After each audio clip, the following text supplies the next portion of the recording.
Des types comme Fauci sont là et commencent à parler, vous savez, il ne sait rien, vraiment rien. Je lui ai dit en face, rien. Cet homme pense qu'il peut prendre un échantillon de sang et le mettre dans un microscope électronique et que s'il y a un virus dedans, vous le saurez. Il ne comprend pas la microscopie électronique et il ne comprend pas la médecine.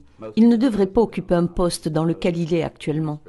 La plupart de ces gars là-haut au sommet ne sont que des administratifs, ils ne savent rien de ce qui se passe.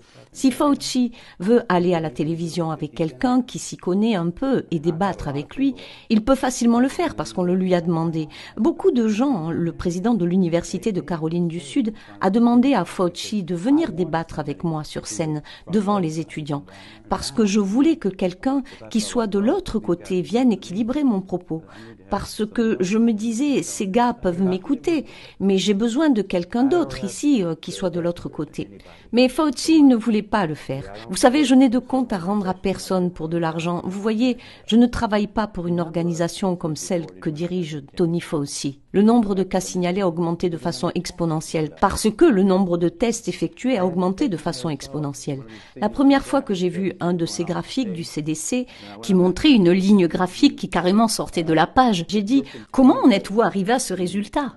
Je veux dire, avez-vous divisé le nombre que vous avez ici par le nombre de tests qui ont été effectués? Pouvons-nous croire que cette ligne que vous avez tracée ici sur le nombre de tests positifs rapportés est vraiment indicative de la propagation de ce virus? Y a-t-il plus de virus ou plus de tests? Si vous divisez par le nombre de tests effectués, vous n'obtenez aucune courbe ascendante. C'est juste que ces gens ont un agenda qui n'est pas celui que nous aimerions qu'ils aient, étant donné que nous payons pour qu'ils s'occupent de notre santé d'une certaine manière. Ils ont un agenda personnel.